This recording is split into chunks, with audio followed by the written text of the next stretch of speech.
masih semangat untuk belajar? Tentu saja. Kali ini saya akan membahas tentang kebijakan moneter dan kebijakan fiskal. Yuk, langsung saja ke videonya. Yang pertama, kita akan membahas tentang pengertian kebijakan moneter. Apa sih kebijakan moneter itu? Kebijakan moneter adalah langkah-langkah yang diambil oleh penguasa atau bank sentral, atau juga kita sebut sebagai Bank Indonesia, untuk mempengaruhi jumlah uang yang beredar dan daya beli uang. Caranya dengan menggunakan instrumen-instrumen kebijakan moneter seperti operasi pasar terbuka, kebijakan diskonto, rasio cadangan minimum, batas maksimum pemberian kredit, dan moral situasi. Melalui instrumen-instrumen tersebut akan terjadi perubahan jumlah uang yang beredar. Perubahan jumlah uang ini pada akhirnya akan mempengaruhi kestabilan moneter agar lebih kondusif bagi pertumbuhan ekonomi di masyarakat. Keberhasilan kebijakan moneter biasanya diukur dari peningkatan kesempatan kerja, perbaikan neraca pembayaran, dan kestabilan tingkat harga. Yang selanjutnya kita akan membahas tujuan kebijakan moneter. Nah, tujuan kebijakan moneter secara garis besar adalah menjaga stabilitas ekonomi yang ditandai dengan gairah dunia usaha dan meningkatkan kesempatan kerja. Jika dirinci, tujuan kebijakan moneter ada 4. Yang pertama, menjaga stabilitas ekonomi, menjaga stabilitas harga, meningkatkan kesempatan kerja, dan memperbaiki posisi neraca perdagangan dan posisi neraca pembayaran. Nah, kita akan membahas secara rinci tujuan kebijakan moneter. Yang pertama yaitu menjaga stabilitas ekonomi. Kalian tahu nggak sih apa itu stabilitas ekonomi? Nah, stabilitas ekonomi adalah suatu keadaan perekonomian yang berjalan sesuai dengan harapan, terkendali, dan berkesinambungan. Artinya, pertumbuhan arus uang yang beredar seimbang dengan pertumbuhan arus barang dan jasa yang tersedia. Yang kedua, yaitu menjaga stabilitas harga. Kebijakan moneter selalu dihubungkan dengan jumlah uang yang beredar dan jumlah barang dan jasa. Interaksi jumlah uang yang beredar dengan jumlah barang dan jasa akan menghasilkan harga. Ada kalanya harga naik dan turun tidak beraturan, sehingga perubahan harga dapat mempengaruhi kegiatan ekonomi masyarakat. Apabila harga cenderung naik terus-menerus, orang akan membelanjakan semua uangnya yang mengakibatkan terjadinya gejala ekonomi yang disebut inflasi. Yang ketiga yaitu meningkatkan kesempatan kerja. Jika jumlah uang beredar seimbang dengan jumlah barang dan jasa, maka perekonomian akan stabil. Pada keadaan ekonomi yang stabil ini, pengusaha akan mengadakan investasi. Investasi akan memungkinkan adanya lapangan kerja baru dan membuka kesempatan kerja yang lebih luas. Yang keempat yaitu memperbaiki posisi neraca perdagangan dan neraca pembayaran. Kebijakan moneter dapat memperbaiki posisi neraca perdagangan dan posisi neraca pembayaran. Jika negara mendevaluasi mata uang rupiah ke mata uang asing, harga-harga barang ekspor akan menjadi lebih murah. Harga-harga barang ekspor akan menjadi lebih murah ini sehingga memperkuat daya saing dan meningkatkan jumlah ekspor. Peningkatan jumlah ekspor akan memperbaiki neraca perdagangan dan neraca pembayaran. Yang selanjutnya kita akan membahas tentang jenis kebijakan moneter. Nah, jenis kebijakan moneter ada 2. Yang pertama, kebijakan uang ketat dan kebijakan uang longgar. Kebijakan uang ketat adalah kebijakan yang dilakukan bank sentral untuk mengurangi jumlah uang yang beredar. Nah, kebijakan ini dilakukan dengan menaikkan suku bunga, menjual SBI, menaikkan cadangan kas, dan membatasi pemberian kredit. Yang kedua, kebijakan uang longgar. Nah, kebijakan ini diambil bank sentral untuk menambah jumlah uang yang beredar di masyarakat. Nah, kebijakan ini dapat berupa penurunan tingkat suku bunga, kebijakan diskonto, pembelian surat-surat berharga, dan penurunan cadangan kas. Agar tujuan kebijakan moneter tercapai, bank sentral akan menggunakan instrumen-instrumen kebijakan moneter. Nah, instrumen-instrumen kebijakan moneter yang pertama yaitu kebijakan operasi pasar terbuka. Nah, kebijakan ini adalah kebijakan yang diambil oleh bank sentral untuk mengurangi dan menambah jumlah uang yang beredar di masyarakat. Nah, kebijakan ini dilakukan dengan cara menjual sertifikat Bank Indonesia atau membeli surat berharga di pasar modal. Yang kedua yaitu kebijakan diskonto.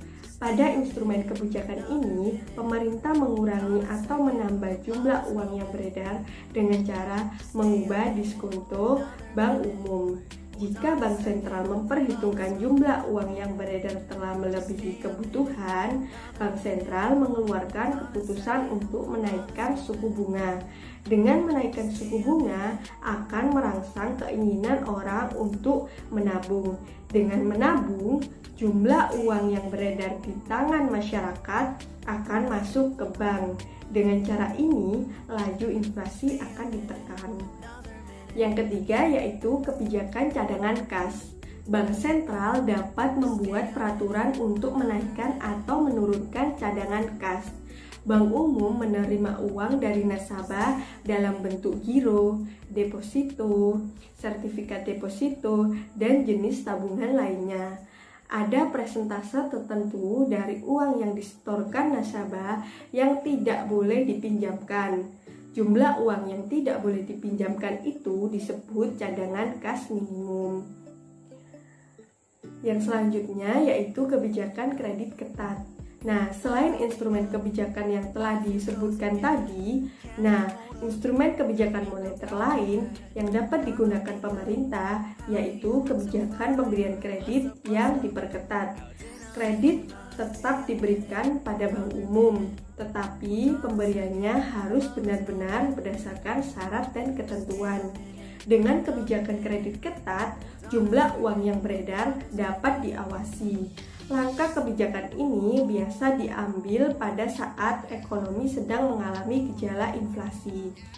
Yang terakhir yaitu kebijakan dorongan moral.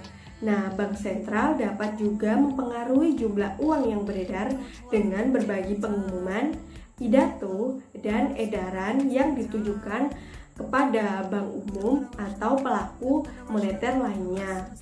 Isi pengumuman, pidato, dan edaran dapat berupa ajakan atau larangan untuk menahan pinjaman tabungan atau melepaskan pinjaman.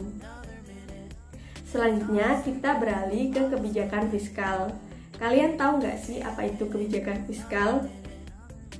Nah, kebijakan fiskal adalah kebijakan penyesuaian di bidang pengeluaran dan penerimaan pemerintah untuk memperbaiki keadaan perekonomian.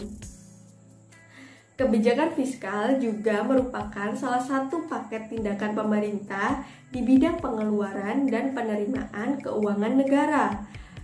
Kebijakan ini bertujuan untuk memperbaiki keadaan ekonomi, mengusahakan kesempatan kerja, dan menjaga stabilitas harga-harga secara umum. Dengan kata lain, kebijakan fiskal mengusahakan peningkatan kemampuan pemerintah dalam rangka meningkatkan kesejahteraan rakyat dengan cara penyesuaian pengeluaran dan penerimaan pemerintah. Instrumen-instrumen kebijakan fiskal. Yang pertama, sistem perpajakan. Nah, pemungutan pajak merupakan suatu sarana dalam kebijakan fiskal untuk mengatur perekonomian. Secara ekonomi, pajak dapat didefinisikan sebagai perpindahan sumber daya yang ada di sektor rumah tangga dan dunia usaha ke sektor pemerintah melalui mekanisme pemungutan tanpa wajib memberi balas jasa langsung. Dengan menggunakan Sarana perpajakan, pemerintah dapat mengatur kegiatan ekonomi. Dengan menaikkan tarif pajak, pemerintah bermaksud memperkuat kas pemerintah dan dapat memperbesar pengeluaran yang bersifat umum. Sebaliknya, jika pemerintah menurunkan tarif pajak, maka pemerintah memberi kesempatan untuk pengusaha agar mengembangkan bisnisnya dan memperingan masyarakat. Yang kedua yaitu politik anggaran. Dilihat dari perbandingan nilai penerimaan dan pengeluaran, politik anggaran dibedakan menjadi dua. Yang pertama, anggaran berimbang, dan yang kedua, anggaran tidak berimbang. Jika pemerintah menempuh anggaran berimbang, pengeluaran direncanakan sama dengan penerimaan. Namun, bila pemerintah memilih anggaran tidak berimbang, dua hal yang paling pokok yang ingin dicapai yaitu peningkatan disiplin dan kepastian anggaran. Yang selanjutnya kita akan membahas fungsi kebijakan fiskal. Nah, fungsi kebijakan fiskal ada 4. Yang pertama, fungsi alokasi. Yang kedua, fungsi distribusi. Yang ketiga, fungsi stabilisasi. Dan yang terakhir, fungsi pembangunan. Yang pertama yaitu fungsi alokasi. Nah, fungsi alokasi ini adalah fungsi utama dari kebijakan fiskal, yaitu menentukan dengan tepat bagaimana dana akan dialokasikan. Hal ini berkaitan erat dengan masalah perpajakan dan pengeluaran, karena alokasi dana bergantung pada pengumpulan pajak. Yang kedua yaitu fungsi distribusi. Nah, fungsi ini untuk menentukan lebih spesifik bagaimanakah dana tersebut akan didistribusikan ke sektor perekonomian. Yang ketiga yaitu fungsi stabilisasi. Nah, tujuan dari fungsi ini adalah agar pertumbuhan ekonomi lebih stabil. Yang terakhir yaitu fungsi pembangunan. Nah, tujuan dari fungsi ini adalah untuk keberhasilan pembangunan ekonomi.